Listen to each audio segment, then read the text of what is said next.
n'y a qu'un problème philosophique vraiment sérieux, c'est le suicide. Juger que la vie vaut ou ne vaut pas la peine d'être vécue, c'est répondre à la question fondamentale de la philosophie. Le reste, si le monde a 3 dimensions, si l'esprit a 9 ou 12 catégories, vient ensuite. Ce sont des jeux, il faut d'abord répondre. Et s'il est vrai, comme les veut Nietzsche, qu'un philosophe, pour être estimable, doit précéder d'exemple, on saisit l'importance de cette réponse, puisqu'elle va précéder le geste définitif. Ce sont là des évidences sensibles au cœur, mais qu'il faut approfondir pour les rendre claires à l'esprit.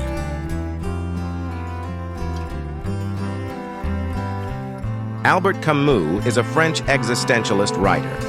Camus is asking you and me a question. This is the problem of suicide. The problem facing us humans is why we should not die.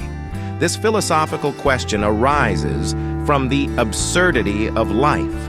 In Camus' work, The Myth of Sisyphus, Camus embodies the meaninglessness of life through the fate of Sisyphus. Sisyphus is a character in Greek mythology who was the king who founded the nation of Corinth, but he deceived gods such as Zeus and Hades, incurring the wrath of the gods. The gods punish Sisyphus by having to forcefully push a rock up a hill that will eventually roll back down the hill. When you push a large rock up a steep hill and reach the top, it inevitably rolls down the hill. The punishment given to him is to have to endlessly repeat the task of pushing the fallen rock up the hill again from the beginning. We need to understand where the terribleness of Sisyphus's eternal punishment comes from. The terrible fate of Sisyphus is not due to the exhaustion of the labor of pushing the rock. It is not because the labor is eternal. The horror comes from the fact that it is an endless repetition without purpose, reason, or justification. As we live, there comes a time when we question the meaning of life. Why should I live? Why do not I have to die? The phrase at the beginning of Camus' The Myth of Sisyphus is therefore significant. However, Camus is ultimately opposed to suicide. Sisyphus knows that enduring extreme meaninglessness is the surest way to rebel against the gods who have punished him with such meaninglessness. This is because it proves that the extremely meaningless life that the gods forced upon Sisyphus, considering it to be a life not worth living, is in fact worth living. Therefore, Camus emphasizes that Sisyphus is reborn as a true hero of the absurd, as a rebel who proves the gods are wrong by willingly living that life.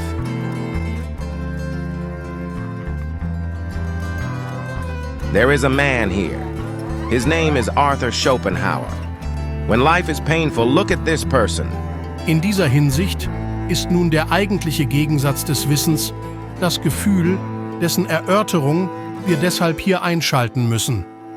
Der Begriff, den das Wort Gefühl bezeichnet, hat durchaus nur einen negativen Inhalt, nämlich diesen, dass etwas, das im Bewusstsein gegenwärtig ist, nicht Begriff, nicht abstrakte Erkenntnis der Vernunft sei, übrigens mag es sein, was es will, es gehört unter den Begriff Gefühl, dessen unmäßig weite Sphäre daher, die heterogensten Dinge begreift, von denen man nimmer einsieht, wie sie zusammenkommen, solange man nicht erkannt hat, dass sie allein in dieser negativen Rücksicht nicht abstrakte Begriffe zu sehen, übereinstimmen, denn die verschiedensten, ja feindlichsten Elemente liegen ruhig nebeneinander in jenem Begriff religiöses Gefühl, Gefühl der Wollust, moralisches Gefühl, körperliches Gefühl, als Getast, als Schmerz, als Gefühl für Farben, für Töne und deren Harmonien und Disharmonien, Gefühl des Hasses, Abscheues, der Selbstzufriedenheit,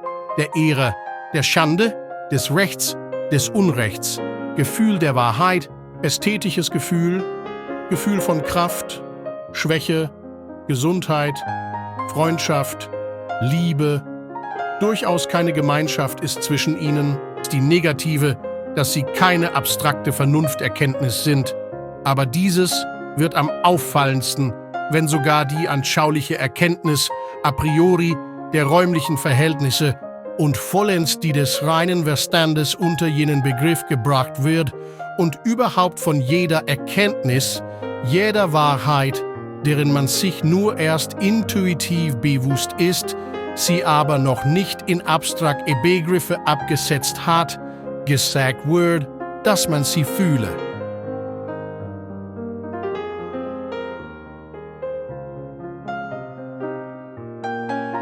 Schopenhauer believed that life is suffering. Where does this pain come from? First is appetite, which is the desire for self-preservation. Second is sexual desire, which is the desire to preserve the species. And lastly, desire for pleasure is the desire to pursue fun. These three desires combined are called the will to live. Schopenhauer is fundamentally a rationalist. He hates emotions. Religious feelings, moral feelings, feelings of hatred, self-satisfaction, and even feelings of love. Schopenhauer argues that sexual desire and reproductive behavior are phenomena that strongly demonstrate the will to live. The basis of this claim is that happiness is parasitic on desire, and the source of pain is desire. Let's write a novel on the theme of Schopenhauer's fleeting love.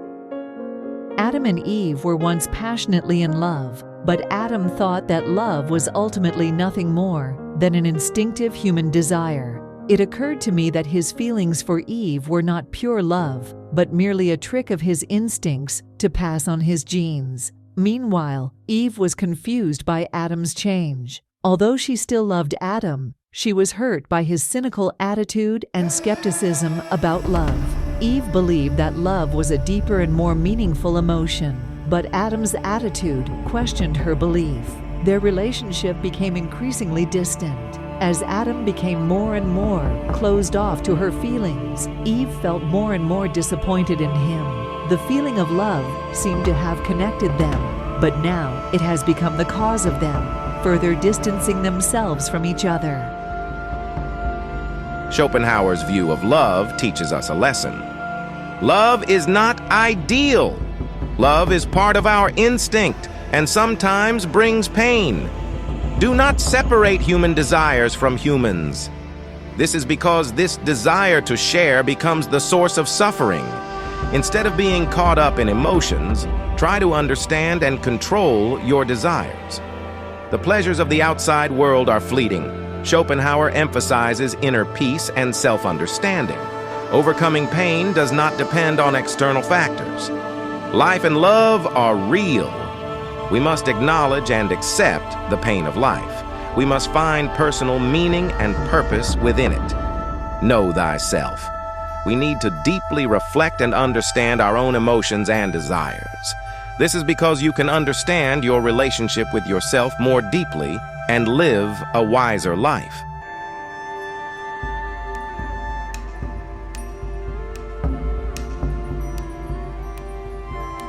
Ach, wo in der Welt geschahen größere Torheiten als bei den Mitleidigen?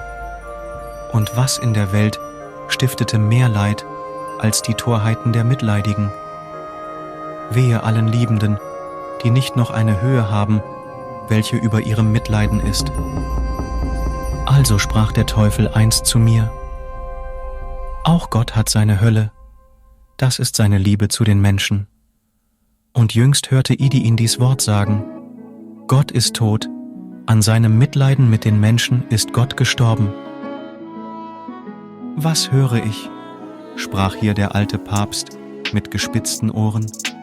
O Zarathustra, du bist frömmer als du glaubst, mit einem solchen Unglauben. Irgendein Gott in dir bekehrte dich zu deiner Gottlosigkeit.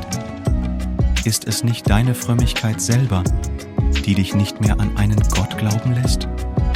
Und deine übergroße Redlichkeit wird dich auch noch jenseits von Gut und Böse wegführen. Siehe doch, was blieb dir aufgespart? Du hast Augen und Hand und Mund. Die sind zum Segnen vorher bestimmt. Seit Ewigkeit. Man segnet nicht mit der Hand allein.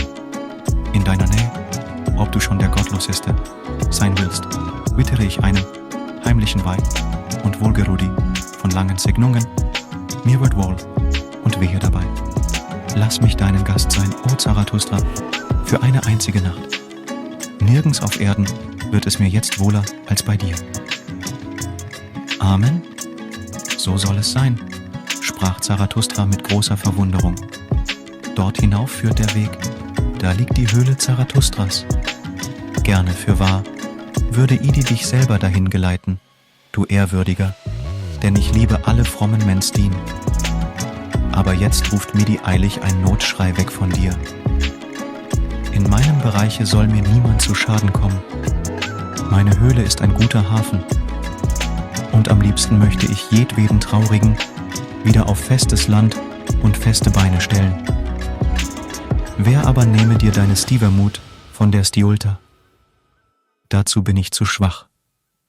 Lange, wahrlich, möchten wir warten, bis dir einer deinen Gott wieder aufwedet. Dieser alte Gott nämlich lebt nicht mehr, der ist gründlich tot. Friedrich Nietzsche, in his hesitation, Thus Spoke Zarathustra, acknowledges that Nietzsche himself holds a special position. This book, in which all of Nietzsche's thoughts are concentrated, is characterized by representing his thoughts through Zarathustra and developing them in a literary structure. God is dead. This aphorism means that the God-centered Christian worldview in European society is in decline. The death of God is related to Nietzsche's humanity. In the above quote, Zarathustra, Nietzsche speaks of the will to downfall that seeks to share the abundance and overflow within oneself with people through Zarathustra. Abundance and overflow do not mean a God-centered worldview, but rather human positivity in which each individual affirms himself. Accordingly, Zarathustra declares that God has become unnecessary. Thus, it announces the collapse of traditional values and the end of any transcendence. This is where the Übermensch comes into play. Übermensch means becoming a person again from the collapsed world, a subject who transcends the collapsed meaning and creates new value and meaning. Übermensch does not refer to humans in anthropocentrism. It refers to the affirmation of the subject that was buried with the death of God. The essence of human self-preservation lies in will. This will is no different from the will to power that suppresses the impulse for self-preservation. This will to power is ultimately the will that allows us to affirm the Übermensch when traditional morals and values are broken. Therefore, this value affirmation is possible when all values have become meaningless. The forces that seek to affirm and re-experience every moment of life, that is, the positivity that interacts in infinite time, become a world of meaning where creation and generation are repeated forever, with eternal return.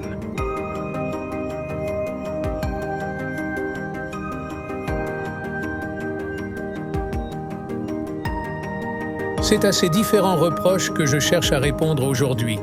C'est pourquoi j'ai intitulé ce petit exposé « L'existentialisme est un humanisme ». Beaucoup pourront s'étonner de ce qu'on parle ici d'humanisme. Nous essaierons de voir dans quel sens nous l'entendons. En tout cas, ce que nous pouvons dire dès le début, c'est que nous entendons par existentialisme une doctrine qui rend la vie humaine possible et qui, par ailleurs, déclare que toute vérité et toute action impliquent un milieu et une subjectivité humaine. Le reproche essentiel qu'on nous fait, on le sait, c'est de mettre l'accent sur le mot « vécoté » de la vie humaine.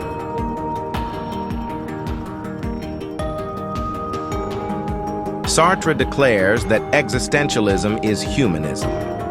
Existentialism is an ideological movement that deals with the recovery of human subjectivity that realizes humanity.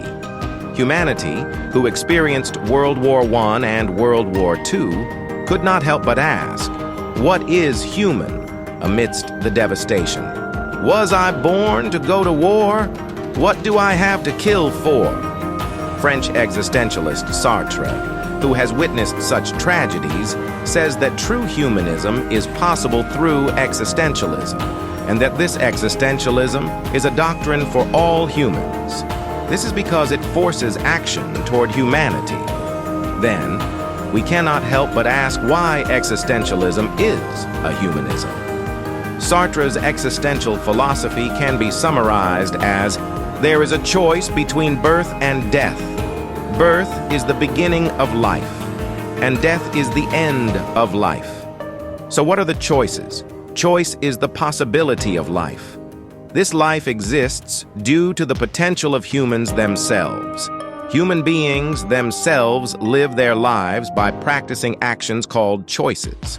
Therefore, I am anxious because I am responsible for its implementation. Therefore, Sartre's philosophy is the philosophy of existence, the philosophy of being responsible for one's own life. Existence refers to none other than the subjectivity of one's life. Therefore, existence must exist first to create value called essence. The tragedy of conflict or war is because such actions were chosen without independence. All humans dislike unpleasantness, horror, violence, and strife. However, the reason they exist is because humans themselves have failed to practice the values of humanity in their lives. The invisible reality of ideology and the horrors caused by following the orders of the military commander as if they were God's orders distance us from humanity. Taking ownership of your life is a possibility open to you. Everything is nothingness until you create value.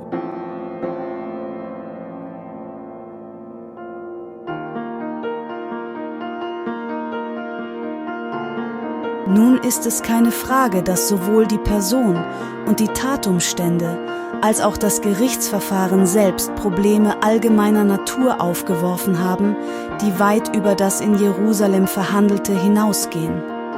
Und ich habe versucht, auf einige dieser Probleme in dem Epilog dieses Buches, der nicht mehr einfache Berichterstattung ist, einzugehen.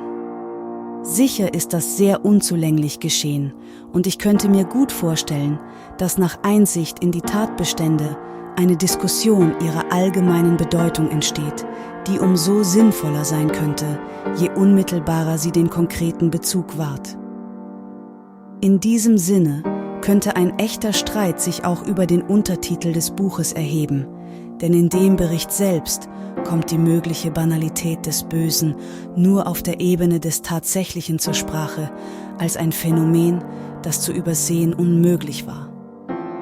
Eichmann war nicht Iago und nicht Macbeth, und nichts hätte ihm ferner gelegen, als mit Richard zu beschließen, ein Bösewicht zu werden. Außer einer ganz ungewöhnlichen Beflissenheit, alles zu tun, was seinem Fortkommen dienlich sein konnte, hatte er überhaupt keine Motive. Und auch diese Beflissenheit war an sich keineswegs kriminell. Er hätte bestimmt niemals seinen Vorgesetzten umgebracht, um an dessen Stelle zu rücken.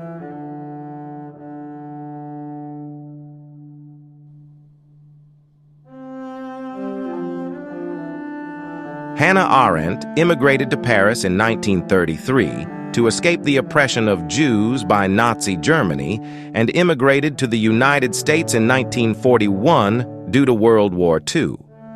In 1960, when Adolf Eichmann, famous as a representative Nazi war criminal, was caught in Buenos Aires after about 12 years on the run, she, who was living in New York at the time, attended Eichmann's trial in Jerusalem as a reporter and observed Eichmann there. While doing so, he wrote Eichmann of Jerusalem with the concept of the banality of evil. What is the human condition? Arendt argues for the conditions of being human in her book, The Human Condition.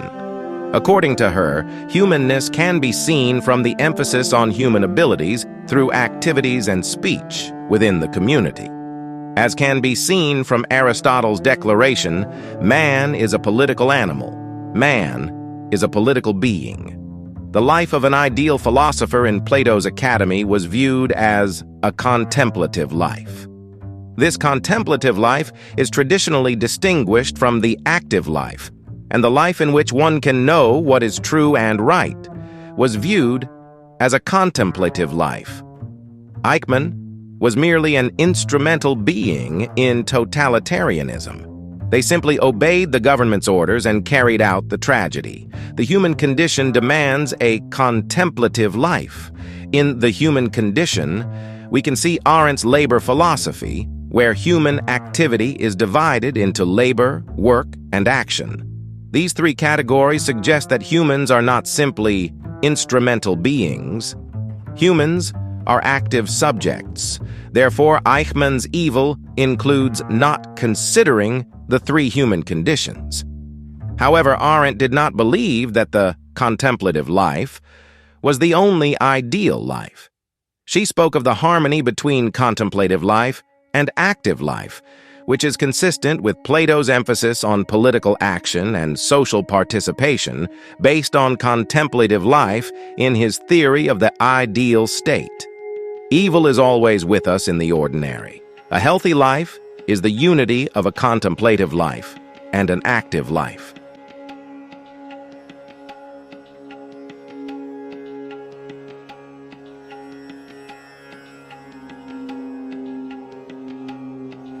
Uskyldigheden er uvidenhed. I uskyldigheden er mennesket ikke bestemmet som ånd, men sjælelig bestemmet i umiddelbar enhed med sin naturlighed. Ånden er drømmende i mennesket.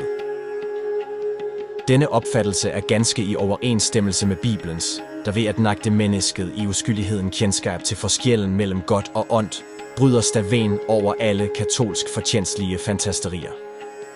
I denne tilstand er der fred og hvile, men der er på samme tid noget andet, hvilket ikke er ufred og strid.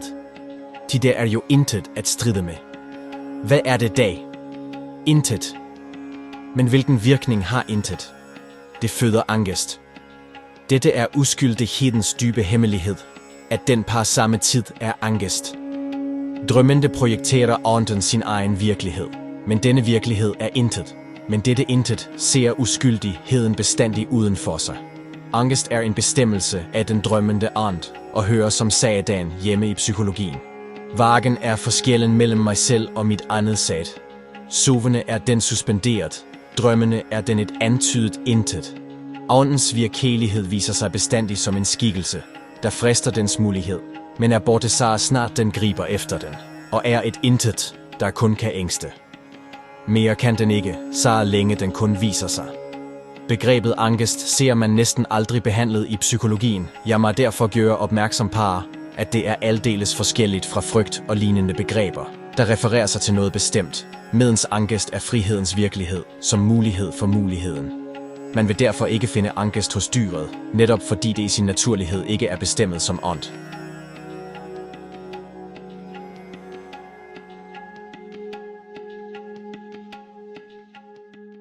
Kierkegaard can be seen as having a philosophy that is life itself more than anyone else. His philosophy is a pioneer of existentialism that seeks to find oneself by dialectically asking and answering questions in the midst of various conflicts, anguish, guilt, and frustration. Kierkegaard focused on the identity and status of the individual buried in Hegel's philosophy of totality. Also, for him, who was a Dane as a Christian country in the 19th century, Christianity at that time was an issue that could not help but focus on the individual, despite the fact that Dane could become a Christian by receiving a baptism ceremony just because they were born in Denmark. In other words, Kierkegaard could not help but ask the question of individuality buried in totalitarianism and formalism. The concept of anxiety in the above quote is an issue that has been with him throughout his life. According to him, anxiety is different from fear, which always requires an object. Anxiety is personal. The questions this individual asks himself and defines himself are matters of concern in themselves. Therefore, this anxiety, which is using one's mind, is existential. This is because asking for one's location is like drawing a picture, like a little girl greeting her landscape to paint her picture. The disease leading to death that Kierkegaard talks about is connected to the despair of having to live with this anxiety for the rest of your life. Every human being has a self, an essential individuality. However, humans are in despair as they do not acknowledge or try to avoid their own inherent possibilities, or they continue to make attempts to transcend their limitations and conditions. At this time, Kierkegaard says that decision and courage are needed in this absurd despair. By choosing to believe in God outside of absurdity, one must decide to stand alone before God like Abraham, who tried to sacrifice Isaac in order to escape despair.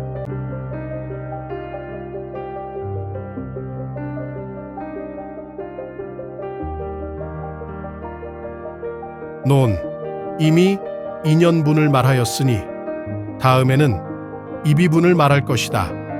대승이란 총괄하여 설명하면 두 가지가 있으니 무엇이 두 가지인가? 첫째는 법이요, 둘째는 의이다. 법이라고 하는 것은 중생심을 말함이니 이 마음이 곧 일체의 세간법과 출세간법을 포괄하며 이 마음에 의하여 대승의 뜻을 나타내고 있다. 어째서인가? 이 마음의 진여상이 대승의 체를 보이기 때문이고 이 마음의 생멸인 연상이 대승 자체의 상, 용을 잘 보이기 때문이다. 의라고 하는 것은 여기에 세 가지 종류가 있으니 무엇이 세 가지인가? 첫째는 체대니 일체의 법은 진여로서 평등하여 증감하지 않음을 뜻하기 때문이고, 둘째는 상대니 열애장의 한량없는 성공덕이 갖추어 있음을 뜻하기 때문이고, 셋째는 용대니 일체의 세간과 출세간의 착한 인과를 잘 내기 때문이다. 일체의 여러 부처가 본래 의거하는 것이기 때문이며 일체의 보살이 모두 이 법에 의거하여 열애의 경지에 이르기 때문이다.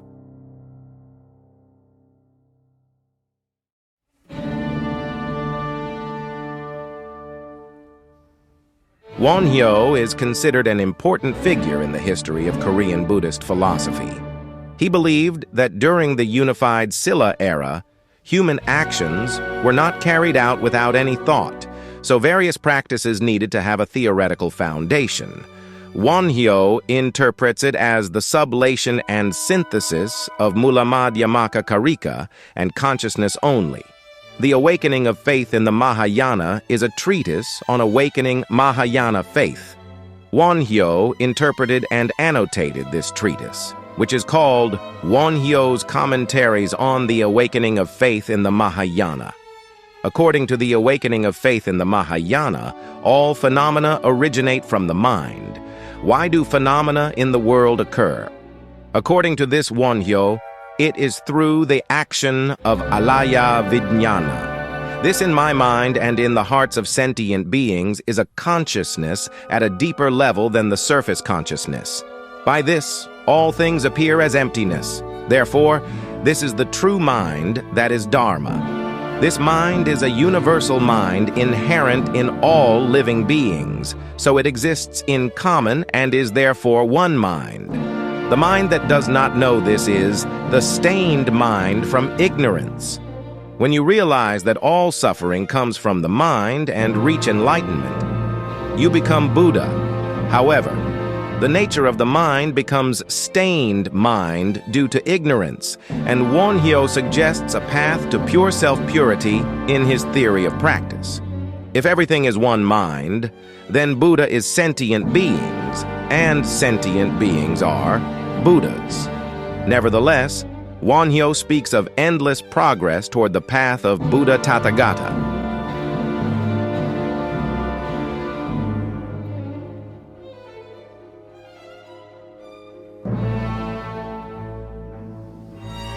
Mihi, aitille, nec secundum rationem uiuere nec beatus omnino quisquis errat videtur. Errat autem omnis, qui semper querit nec inuenit, quande tibi unum et duobus monstrandum est. Aut errantem beatum esse posse auteum, qui quod querit numquam inuenit, non errare. Hic ille, beatus errare non potest. Et cum Deus illuisset, non autem erat inquit, cum quaerit quia ut non erret quaerit. Et trigetius, vit non erret quidem, inquit quaerit sed errat, cum minime invenit.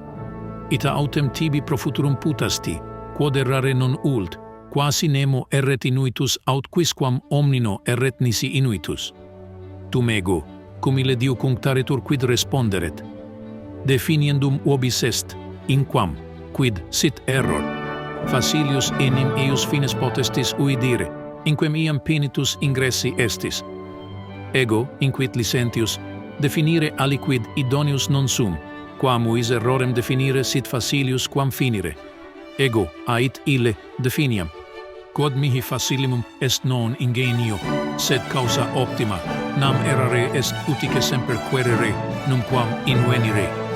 Ego, inquit licentius, si vel istam definitionem facile possem refelere, iam dudum causae meae non defusem. Sed quoniam aut res ipsa per se ardua est aut ita mihi apparet, petoa uobis, utusque in crastinam lucem questio differatur, si nihil hodie quod respondeam reperire potuero, cum it sedulo me cum ipse uoluam. Quod cum concedendum putarem non renuentibus ceteris, deambulatum resurreximus nobisque inter nos multa uariaque sermos in antibus ille in cogitatione de fixus fuit. Quod cum frustra esse sensisset, relaxare animum maluit et nostro semiscere sermoni. Postea cum adu esperasceret, in eundem conflictum redierant, sed modum imposui persuasic, ut in alium diem differi paterentur.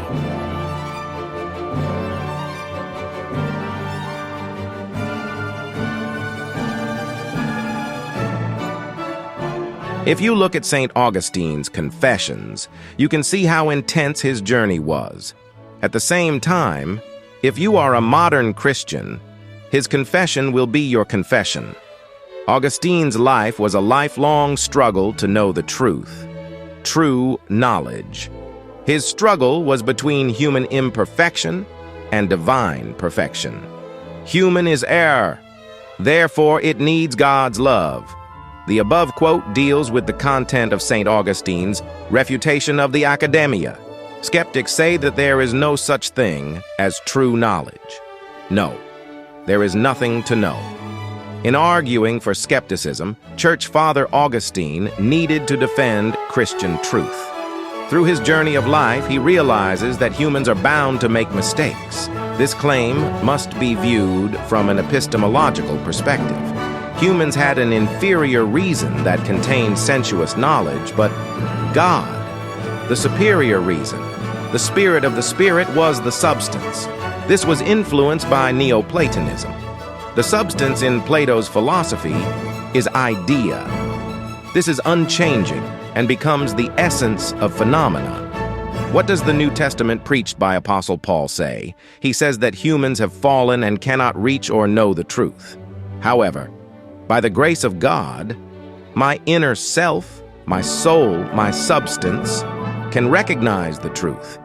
In other words, the source of truth is unchangeable, and the imperfect refutation of skepticism is defended under the illumination of God, the essence and substance.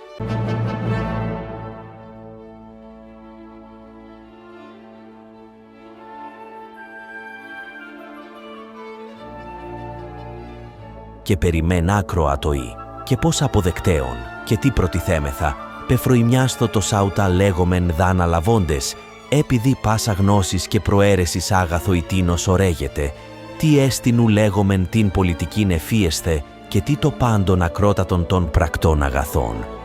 Ονόματι μεν ουν σχεδόν υπό των πλήστων ομολογείται. Την γάρ ευδαιμονίαν και ουι πολλοί και ουι χαρίεντες λέγουσιν, το δευζήν και το ιουπράτην ταύτον, υπολαμβάνουσι το ευδαιμονέιν, περί δε της ευδαιμονίας, τι έστιν, αμφισβητώησιν, και ουχ ομοίως η πολλή της σοφοής αποδιδώασιν. Ο ή μεν γάρ των εναργών τι και φανερών, ιον είδονιν η πλοητών ή τιμήν, άλλη δάλο, πολλάκις δε και ο, αυτός έτερον, νοσίσας μεν γάρ υγείαν, πενόμενος δε πλοητών, συνειδότες δε αυτό εις άγνοιαν τους μέγατη, και υπέρ αυτούς λέγοντας θαυμάζουσιν, ένι δόοντο, παρά τα πολλά τα ή τα αγαθά, Άλλοτι καθ' αυτό είναι, δίκαιτο εις δε πάσινα αιτιών αισθητό είναι άγαθα. Άπασας μένουν εξετάζειν τας δόξασμα, τεότερον ίσως εστίν, ικανον δε τας μάλιστα επιπολαζούσας η δόκουσας έχειν την αλόγων.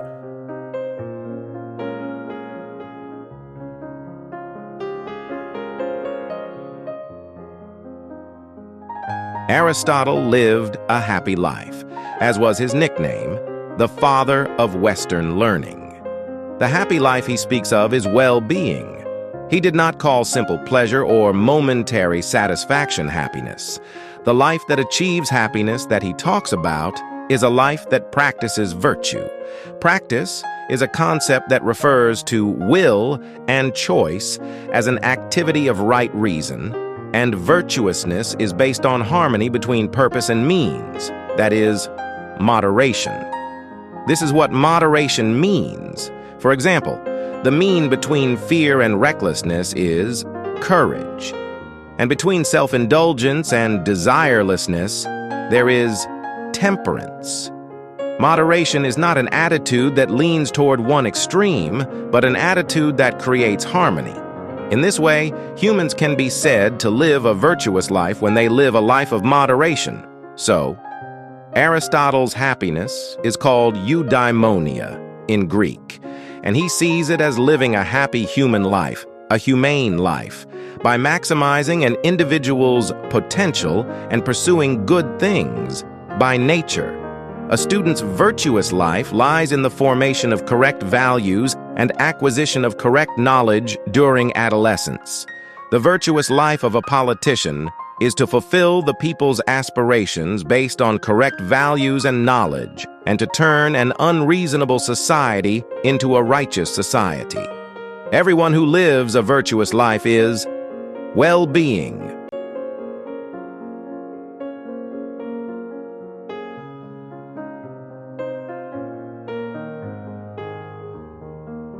Every man being conscious to himself that he thinks, and that which his mind is employed about whilst thinking, being the ideas that are there, 'tis past doubt, that men have in their minds several ideas, such as are those expressed by the words whiteness, hardness, sweetness, thinking, motion, man, elephant, army, drunkenness, and others. It is in the first place then to be inquired how he comes by them. I know it is a received doctrine that men have native ideas and original characters stamped upon their minds in their very first being. This opinion I have at large examined already, and I suppose what I have said in the foregoing book will be much more easily admitted when I have shown whence the understanding may get all the ideas it has, and by what ways and degrees they may come into the mind, for which I shall appeal to everyone's own observation and experience. Let us then suppose the mind to be, as we say, white paper, void of all characters, without any ideas. How comes it to be furnished?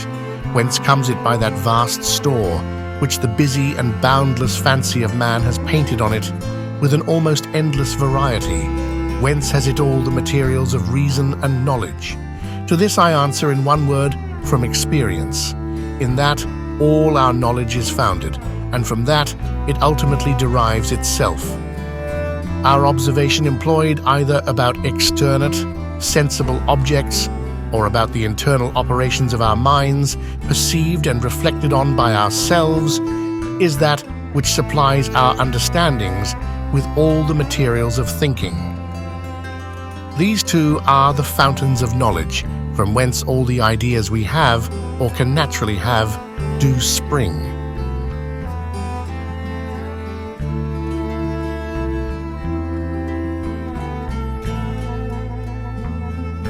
Does something called an innate idea exist in humans? John Locke directly contradicts Descartes' epistemological problems. He points out that humans should have innate ideas from birth. That is, such ideas should exist from infancy, but this is not the case. The idea of a perfect God, the fundamental substance advocated by Descartes, is also not known to everyone. And Locke also discovers differences among peoples in universal ethical principles.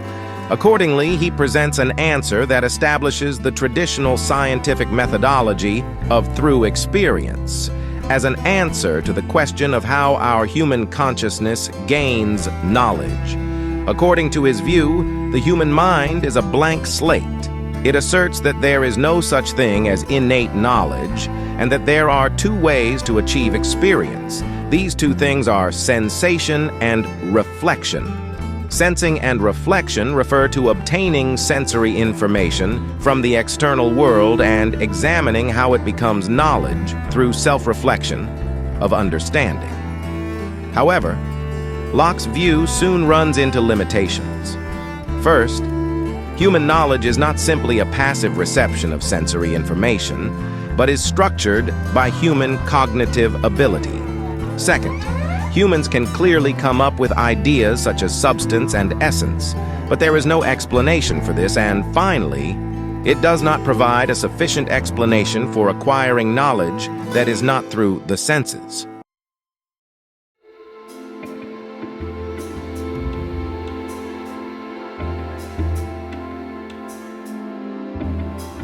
Die sittliche Substanz erhielt den Gegensatz in ihr einfaches Bewusstsein eingeschlossen und dieses in unmittelbarer Einheit mit seinem Wesen.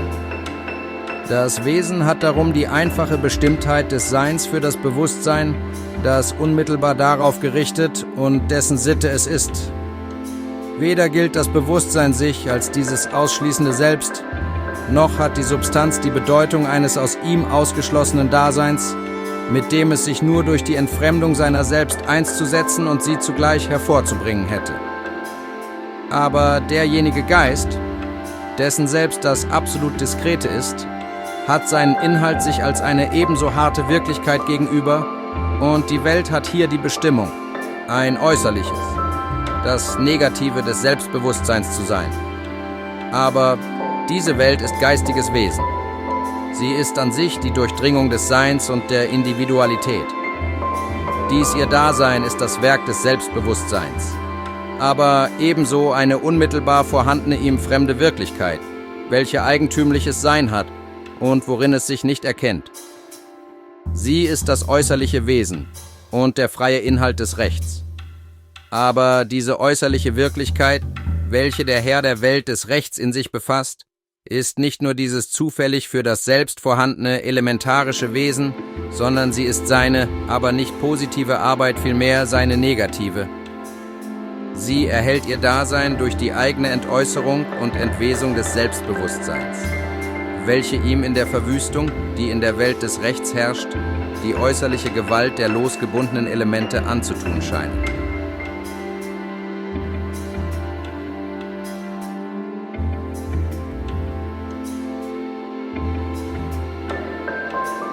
Georg Wilhelm Friedrich Hegel. He is represented as a very important figure in 19th century philosophy. His philosophy belongs to the idealist tradition and has had a wide-ranging influence across history, politics, art, religion, and science. His ideas are sometimes ambiguous, sometimes complex, and are famous for their vast systems. Hegel's philosophy is largely based on dialectical methodology and is used to explain the development process of the real world, which includes contradictions. Dialectics refers to the process of development through conflict and resolution of conflicting elements. It reflects the ever-evolving nature of a world that achieves integration through this process. Therefore, this historical and philosophical aspect was seen as a process of development of reason and always progressing toward a free and rational society. The above quote deals with the relationship between personal consciousness and moral substance, that is, spiritual substance. Hegel explains that consciousness has being, a simple determinacy with its essence. This relationship means that personal consciousness does not recognize itself as an exclusive self, and moral entities are not regarded as being excluded from consciousness. Hegel believed that the mind develops by constantly interacting with the external world, through the process of recognizing and developing itself. "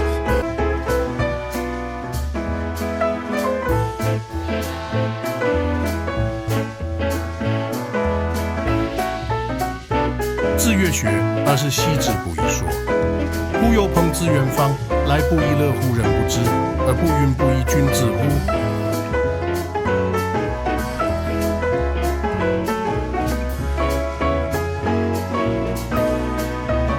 Confucius was a thinker and educator who lived during the Spring and Autumn period, the end of Chinese feudal society. He is widely known as the founder of Confucianism, and his teachings influenced East Asia morally, socially, and politically for thousands of years. Confucius initially attempted political reform by entering the public service and holding various government positions, but was unable to achieve success due to the gap between his ideals and reality. Eventually, he resigned from his official position and devoted his life to teaching his students. The Analects of Confucius is a compilation of the conversations between Confucius and his disciples and the words of Confucius. The Analects was edited by Confucius's disciples and later scholars after his death and consists of several chapters. Confucius's teachings emphasize individual self-development and social responsibility, and emphasize moral principles such as benevolence, righteousness, propriety, and wisdom, arguing that they should be inherent in both individuals and society. The above quote discusses the ongoing process of learning and the joy it brings. What is learning? Confucius was a man who studied for a long time. He says that gaining knowledge, practicing regularly, and mastering it gives humans great joy. Learning and studying take a lot of time to complete and can involve trial and error. However, the easiest way would be to follow the life of an old sage like Confucius. Confucius emphasizes the internal satisfaction that comes from personal growth and development through learning, and tells us to internalize knowledge by learning it and practicing it repeatedly. Welcoming a friend from far away means more than just meeting.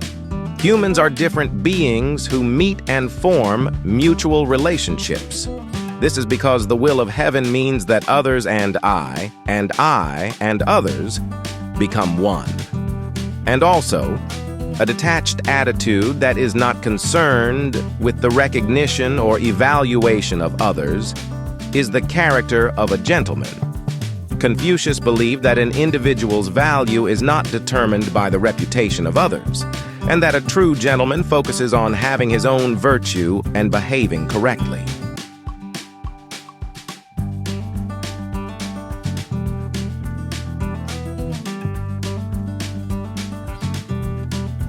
Un orden donde hay aparente justicia pacífica, donde, en la paz, se cumplen diferentes funciones y todo esto en la seguridad, en la ley. El libertador del mal debe entonces partir de algo muy concreto. Estas ecúmenes son en primer lugar la Europa latina, la Europa que se opuso a los árabes, que impidieron su expansión hacia Oriente hace 8 siglos desde el este y el sur. El segundo es un remanente muy pequeño del mundo bizantino, el cristianismo bizantino, desde que Bizancio, en 1453, fue tomado por los turcos. El magnífico cristianismo de Oriente prácticamente desapareció en el siglo. Luego viene la ecumene de los reinos indios, donde también hay presencia budista, aunque con mayoría brahmánica. A continuación debemos considerar a China. Por lo tanto, Marco Polo, en ese siglo, veía a los chinos más allá de su horizonte, como bárbaros.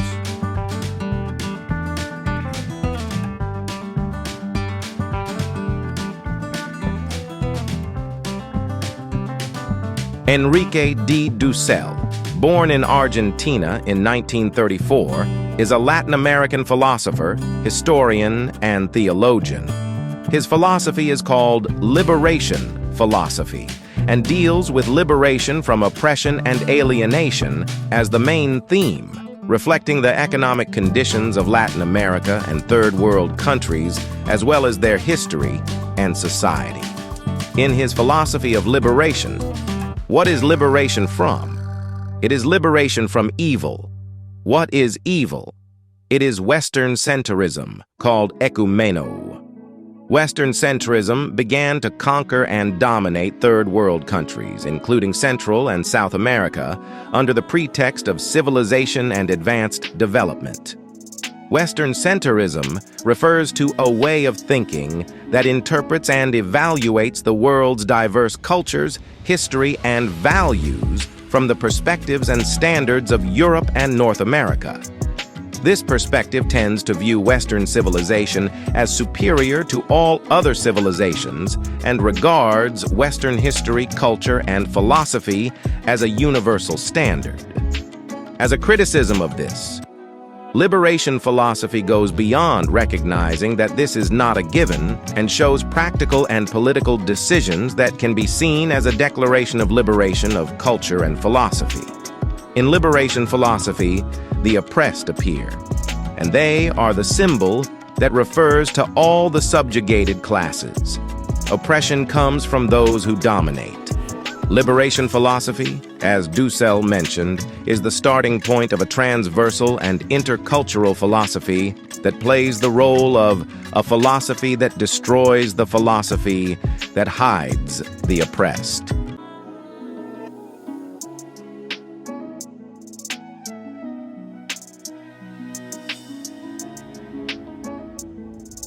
Dass alle unsere Erkenntnis mit der Erfahrung anfange, daran ist gar kein Zweifel. Denn wodurch sollte das Erkenntnisvermögen sonst zur Ausübung erweckt werden, geschache es nicht durch Gegenstände, die unsere Sinne rühren und teils von selbst Vorstellungen bewirken, teils unsere Verstandessteitigkeit in Bewegung bringen, diese zu vergleichen, sie zu verknüpfen oder zu trennen und so den rohen Stoff sinnlicher Eindrücke zu einer Erkenntnis der Gegenstände zu verarbeiten, die Erfahrung heißt. Der Zeit nach geht also keine Erkenntnis in uns vor der Erfahrung vorher und mit dieser fangt alle an. Wenn aber gleich alle unsere Erkenntnis mit der Erfahrung anhebt, so entspringt sie dann doch nicht eben alle aus der Erfahrung. Denn es konnte wohl sein, dass selbst unsere Erfahrungserkenntnis ein zusammengesetztes aus dem sei, was wir durch Eindrücke empfangen, und dem sei, was wir durch Eindrücke empfangen, und dem, was unser eigenes Erkenntnisvermögen durch sinnliche Eindrücke bloß veranlasst, aus sich selbst hergibt, welchen Zusatz wir von jenem Grundstoffe nicht eher unterscheiden, als bislange Übung uns darauf aufmerksam und zur Absonderung desselben geschickt gemacht hat. Es ist also wenigstens eine der näheren Unterscheidungen noch benötigte und nicht auf den ersten Anschein sogleich abzufertigende Frage, ob es ein dergleichen von der Erfahrung und selbst von allen Eindrücken der Sinne unabhängiges Erkenntnis gebe. Man nennt solche Erkenntnisse a priori und unterscheidet sie von den empirischen, die ihre Quellen a posteriori, nämlich in der Erfahrung, haben. Jener Ausdruck ist indessen noch nicht bestimmt genug, um den ganzen Sinn der vorgelegten Frage angemessen zu bezeichnen. Denn man pflegt wohl von mancher aus Erfahrungsquellen abgeleiteten Erkenntnis zu, sagen, dass wir ihrer a priori fähig oder teilhaftig sind, weil wir sie nicht unmittelbar aus der Erfahrung, sondern aus einer allgemeinen Regel, die wir gleichwohl selbst doch aus der Erfahrung entlehnt haben, ableiten. So sagt man von jemand, der das Fundament seines Hauses untergrub. Er konnte es a priori wissen, dass es einfallen würde. Er durfte nicht auf die Erfahrung, dass es wirklich einfiele, warten. Allein gaunslich a priori konnte er dieses doch auch nicht wissen. Denn dass die Körper schwer sind und daher, wenn ihnen die Stütze entzogen wird, fallen, musste ihm doch zuvor durch Erfahrung bekannt werden. Wir werden also im Verfolg unter Erkenntnissen a priori nicht solche verstehen, die von dieser oder jener, sondern die schlechterdings von aller Erfahrung unabhängig stattfunden. Ihnen sind empirische Erkenntnisse oder solche, die nur a posteriori durch Erfahrung möglich sind, entgegengesetzt. Von den Erkenntnissen a priori heißen aber diejenigen rein, denen gar nichts Empirisches beigemischt ist. So ist der Satz. Eine jede Veränderung hat ihre Ursache, ein Satz a priori, allein nicht rein, weil Veränderung ein Begriff ist, der nur aus der Erfahrung gezogen werden kann.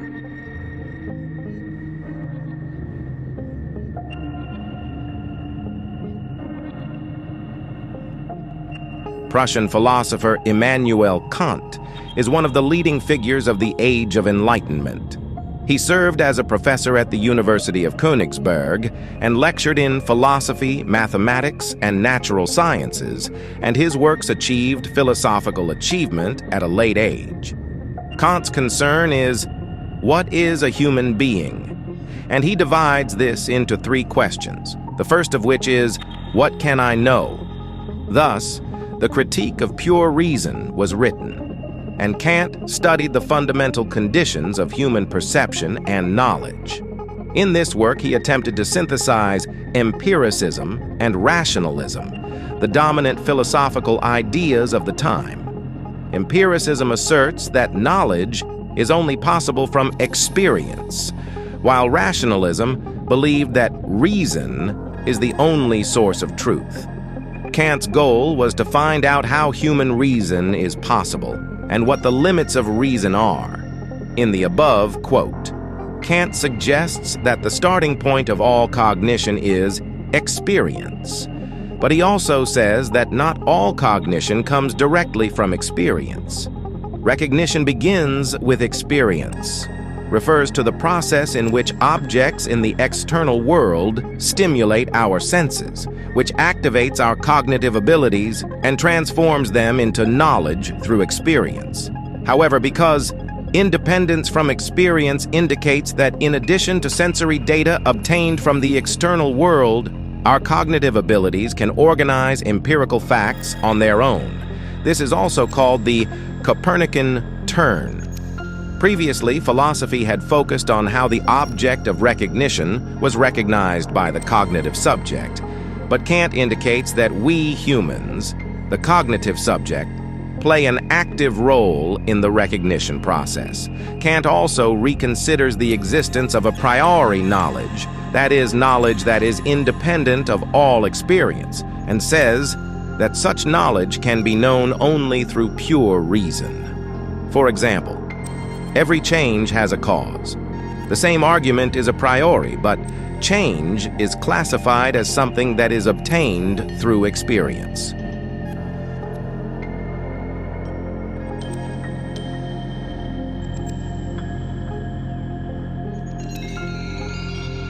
Alle Wege, die man in dieser Absicht einschlagen mag, fangen entweder von der bestimmten Erfahrung und der dadurch erkannten besonderen Beschaffenheit unserer Sinnenwelt an und steigen von ihr nach Gesetzen der Kausalität bis zur höchsten Ursache außer der Welt hinauf.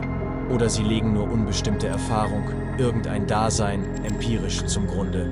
Oder sie abstrahieren endlich von aller Erfahrung und schließen gänzlich a priori aus bloßen Begriffen auf das Dasein einer höchsten Ursache. Der erste Beweis ist der physikotheologische, der zweite der kosmologische, der dritte der ontologische Beweis. Mehr gibt es ihrer nicht und mehr kann es auch nicht geben. Das höchste Wesen bleibt also für den bloß spekulativen Gebrauch der Vernunft ein bloßes, aber doch fehlerfreies Ideal, ein Begriff, welcher die ganze menschliche Erkenntnis schließt und krönet, dessen objektive Realität auf diesem Wege zwar nicht bewiesen, aber auch nicht widerlegt werden kann. Und wenn es eine Moraltheologie geben sollte, die diesen Mangel ergänzen kann, so beweiset als denn die vorher nur problematische transzendentale Theologie ihre Unentbehrlichkeit. Durch Bestimmung ihres Begriffs und unaufhörliche Zensur einer durch Sinnlichkeit oft genug getäuschten und mit ihren eigenen Ideen nicht immer einstimmigen Vernunft.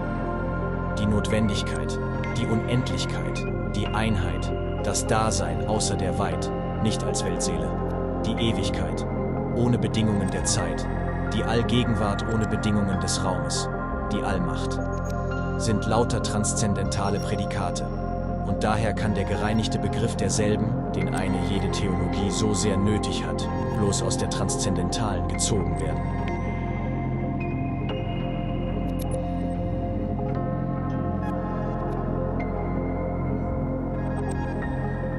In the above quote, Kant criticizes 3 attempts by philosophical efforts to prove the existence of God in philosophy before his time. The first is a critique of physico-theological proofs. The second is a critique of cosmological proofs. And finally, the third is a critique of ontological proofs. Physical theological proof is inferring the existence of God from the complexity, order, and beauty of the natural world and the universe.